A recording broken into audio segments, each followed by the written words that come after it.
Great morning all of you dear student. आज हम class 8 में चैप्टर को आगे कंटिन्यू करते हैं।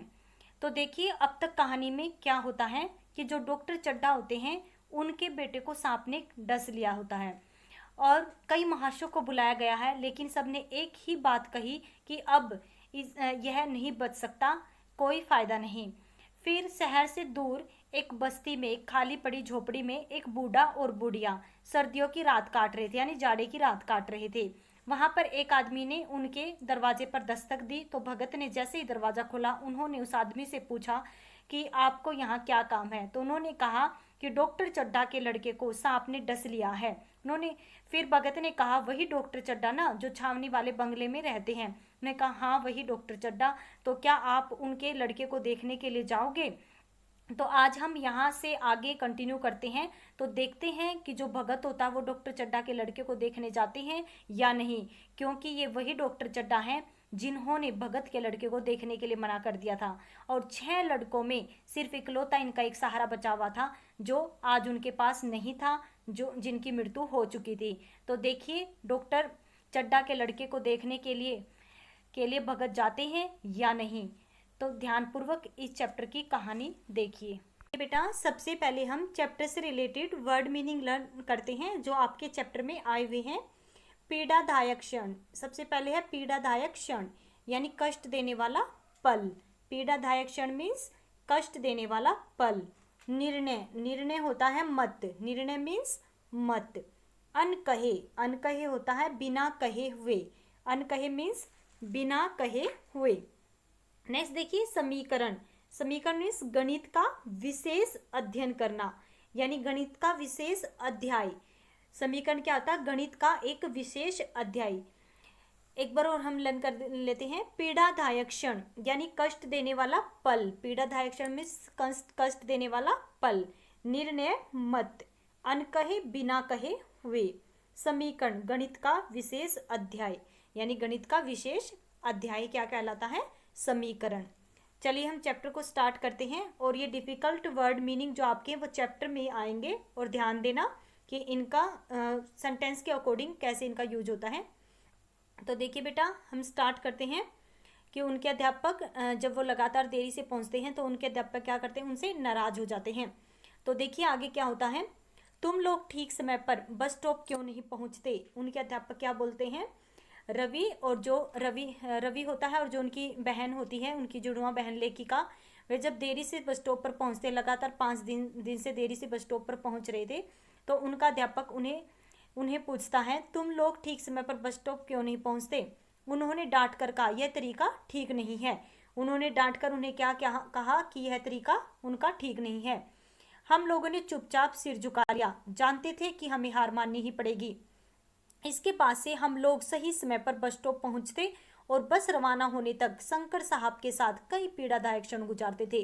पीड़ादायक क्षण होते हैं कष्ट देने वाले पल, यानी कष्ट देने वाले पल होते थे जब वो शंकर साहब के साथ होते, क्योंकि वह उनसे बहुत डरते थे और समझते थे कि वह टीचर जो है बहुत ही स्ट्रिक्ट है, बहुत ही कठोर है।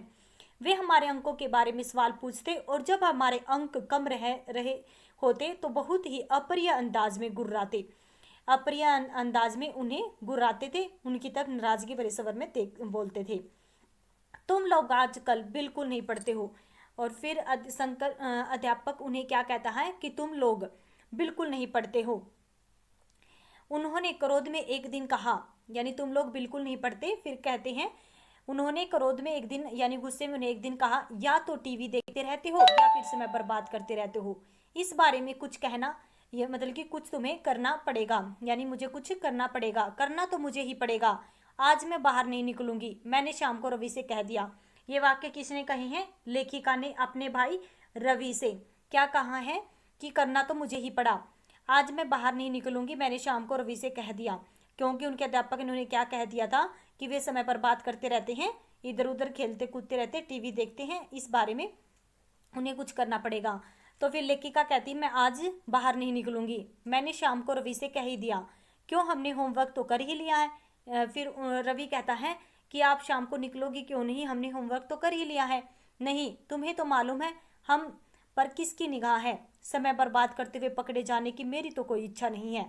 अगर उन्होंने किसी से शिकायत कर दी तो पर खेलना तो स्वास्थ्य के लिए अच्छा होता है। रवि ने तर्क दिया, यानी अपना सुझाव दिया कि खेलना तो स्वास्थ्य के लिए अच्छा होता है।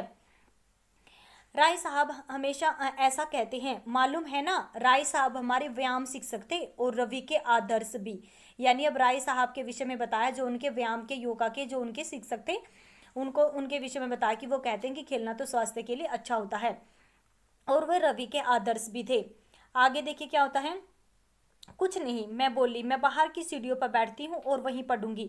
अब लेखिका क्या कहती हैं कि मैं बाहर की सीढ़ियों पर बैठती हूँ और वहीं पर पढ़ूंगी, ताकि उन पर कुछ असर पड़े। जैसा तुम्हें जैसा उचित लगे करो। उनका भाई ने कहता है कि तुम्हें जैसा उचित लगता है तुम वैसा ही करो।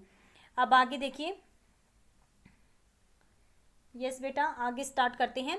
नाराज सा होकर रवि तो बाहर चला गया, यानी थोड़ा नाराज हुआ और रवि कहाँ चला गया, बाहर चला गया। जबकि मैंने एक मोटी सी किताब उठाई, यानी लेखिका ने क्या किया, एक मोटी सी किताब को उठाया और आगे की सीढ़ियों पर बैठकर पढ़ाई में डूबने का दिखावा करने लगी। 15 मिनट के बाद जब उसे अपने निर्णय पर खेद होने लगा, यानी जो उसने अपना फैसला लिया था उस पर जब उसे खेद होने लगा, तभी वहां पर रवि आ गया। उसके पैरों के पास एक कुत्ता था। इस प्यारे से काले कुत्ते को हम लोग गलियों में घूमते हुए या फिर बहादुरी से हर किसी के बगीचे में घुसते या जांच पड़ताल करते हुए हम देख चुके थे।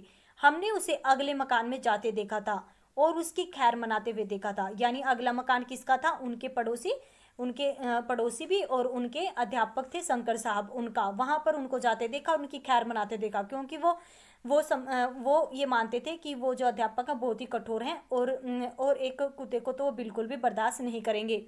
मैं झटके से सीढ़ी से नीचे कूदी और उसे सहलाने लग गई। बहुत प्यारा है, मैंने कहा।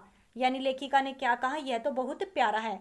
किसका है, इसके गले में कोई पट्टा तो नहीं है, कोई पट्टा तो नहीं है। कुत्ता उत्साह से अपनी पूंछ हिलाए जा रहा था। यह मेरे पीछे पीछे आया है, रवि शान से बोला। मुझे लगता है यह मुझे चाहता है। रवि कहता है कि यह मेरे पीछे पीछे खुद आया है और मुझे ऐसा लगता है कि यह मुझे चाहता है। अब आगे देखिए क्या होता है। यस बेटा, देखिए रवि और लेखिका यहाँ सीढ़ियों पर बैठी हुई थी, फिर एकदम से कुत्ते को देखकर उसके पास आ जाती है और उसे सहलाने लग जाती है। आगे देखिए क्या होता है। तभी खट से दरवाजा खुला, यानी एकदम से आवाज हुई और दरवाजा खुला। शंकर साहब सड़क पार करके हमारी ओर आने लग गए। भगवान बचाओ, रवि धीरे से बोला, और मैंने अपराध भाव से अपनी किताब की तरफ देखा जो ऊपर सीढ़ी पर पड़ी हुई थी। तुम लोग क्या कर रहे हो, वे शुरू हो गए। रवि ने घबराते हुए जवाब दिया, कुछ नहीं सर, हम तो बस पढ़ने ही जा रहे थे सर। हम तो, यानी यह कहकर वह एकदम से चुप हो जाता है।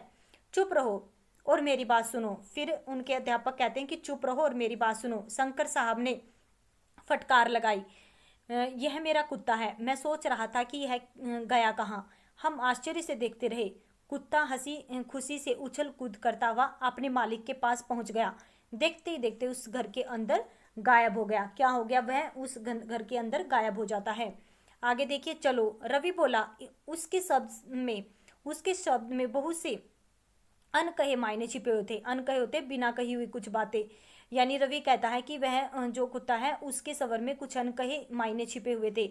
मैंने भी सिर हिला दिया, यानी लेखिका ने भी सिर हिलाया। मैं शर्त लगा सकती हूँ, वे कुत्ते को मारते होंगे, मैंने कहा। यानी लेखिका कहती है कि मैं तो शर्त लगा रही हूँ, ये कुत्ते को जरूर मारते होंगे। उनको रोकने टोकने वाला तो कोई है नहीं। कोई आश्चर्य नहीं जो कुत्ते की आंखों में उदासी छाई है। यह कोई आश्चर्य नहीं है कि कुत्ते की आंखों में उदासी छाई हुई है। उनको कोई रोकने टोकने वाला नहीं है, वो जरूर कुत्ते को मारते होंगे।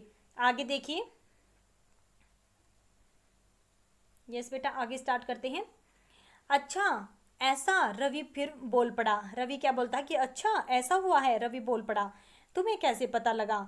क्या वे आंखें गायों की तरह थी? रवि तो तभी से जानवरों से प्यार करने लगा था जब वह कुत्ता और बिल्ली में फर्क भी समझने लायक हुआ था। यानी जब कुत्ते और बिल्ली में फर्क समझने लायक होता तभी से वह जानवरों से प्यार करता था। बच्चों, तुम लोग क्या कर रहे हो? हमारी माँ बाहर आकर बोली। तुम लोगों ने बताया था कि कल हम तुम्हारा टेस्ट है गणित का ने? हाँ, रवि ने उदास स्वर से कहा। हम लोगों ने तैयारी कर ली है। वही पुराने सड़े से समीकरण। यानी फिर क्या क्या कहता है कि वही पुराने सड़े से समीकरण। समीकरण मीन्स जो गणित का होता है विशेष अध्याय। गणित का विशेष अध्याय क्या कहलाता है? समीकरण। यानी रवि कहता कि वही सड़े से पुराने से समीकरण, और एकदम से उदास भरे स्वर में कहता है। आगे बेटा हम कल करेंगे। आज के लिए इतना ही। आगे देखते हैं कि इस कहानी में क्या होता है। आप यहाँ तक की कहानी को 2 टाइम अच्छे से रीड करेंगे। तो बेटा धन्यवाद। तो बेटा ये कहानी कैसी लगी? आशा है आप सभी को समझ में आ गई होगी। आज ये कहानी कंप्लीट हो चुकी है। नेक्स्ट क्लास में हम क्वेश्चन आंसर स्टार्ट करेंगे। तो आप अच्छे से ये कहानी 2 या 3 टाइम इसको रीड करेंगे, अच्छे से समझेंगे। धन्यवाद।